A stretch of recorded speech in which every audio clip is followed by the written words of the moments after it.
inventions and scholarly accomplishments and all of the things that we see as our traditional accomplishments on the armed services side and the higher education side. Indeed, it is something that is pervasive in society. You heard yesterday about the importance of leadership, and you heard a discussion that I thought was so well placed about the way that the military has gone from a compliance mindset to a victim mindset to a respondent mindset, and beyond that to a climate and a respect mindset.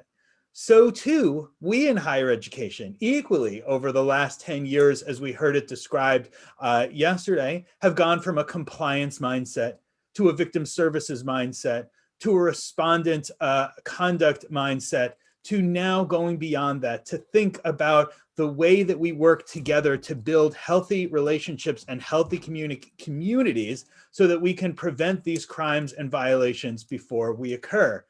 Two parallel tracks, equal in the way we were doing it between the Department of Defense and higher education, that through the wisdom of the secretary and the chancellor, we are able to now do and work on together. But make no mistake, this conference, as I said yesterday, is not a valedictory speech. It is not a discussion of all of our accomplishments with a cake at the end and a happy send-off. It is going to take years and years of hard work that we will do together, of research, of scholarship, of looking at data, of trying prevention programs, and then trying other things when some of those work and some of those don't work. But the investment in resources, in human time, in financial resources, and the like will pay off, because who are our end users that we care so deeply about? It's those soldiers and sailors and airmen and Marines and guardians. It's the first years and the sophomores and the juniors and the seniors and the transfer students. It's the adult learners. It's the lifetime learners. They are who we are investing from. The fact that we can accomplish other things is in and of itself not the full accomplishment if we don't also help our folks, our end users, our people on the ground be able to do their job and succeed based on their merit without the impetus of harassment and assault that could hold them back. So why is the Navy and SUNY working so hard on prevention together? Why are we bringing together 1,479 of you from across the United States, as well as our colleagues in the UK and Canada, to talk about this? Because of the impact on the individual person, but also because of the societal impact. It makes moral sense to prevent harassment and violence before it occurs. It makes financial sense. You just have to open the RAND report. You just have to look at some of the data we have at SUNY and at other climate surveys to understand how it makes financial sense, and it makes readiness sense. We know we just are coming through a pandemic where miraculously, scientists were able to, within an incredibly short amount of time, develop vaccines that could help protect from the pandemic. We will face future challenges. We will face future pandemics. What a tragedy it would be if the future inventor of one of those vaccines is dropping out of their STEM courses right this semester, this coming semester, because of sexual harassment.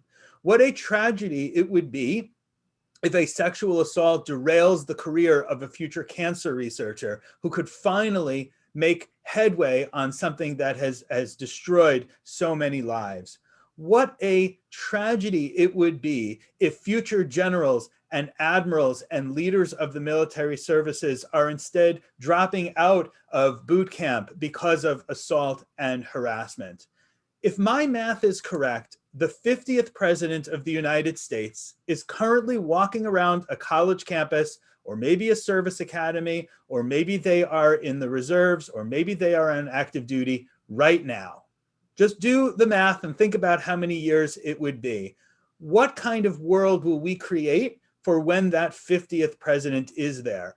Will that 50th president, the person who should be that 50th president, be derailed by harassment or violence? Or will we do a better job of helping folks create healthy relationships, reduce the impact of violence and harassment so that they can go through and rise or fall based on their merits, their ideas, their policies, and their hard work? And most importantly, what lessons can we learn from each other? That's why we are here. That's why we are doing this conference today and yesterday. And you will hear more both about the national discussion put on by the Air Force, the 2022 national discussion put on by the Navy, as well as our webinar series that we will keep doing, because this is something that is going to take a career, the careers of everybody on here, but it is worth it. We are going to take a break shortly while we get our admirals all hooked up. The next thing you will hear is a fireside chat with Admirals Alfoltis, Buono, and Thomas. We will then take a short break and concentrate on a data session, leveraging data for culture change. We will then close out at about 1500 Eastern time. That will actually be immediately following the data session. And again, as you know, we will be creating and editing the recordings and providing that.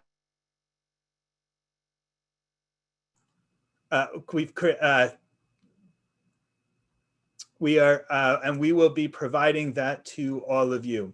We are going to take our break now, and we will start up again at 13:30, 1:30 here on the East Coast with our fireside chat. I'm really looking forward to with our admirals. Thank you, Melissa Cohen. Thank you, Secretary Kessmeier. And thank you to each of you for joining us. You will not regret the effort you put in to this work that we are doing together. We'll see you in about 15.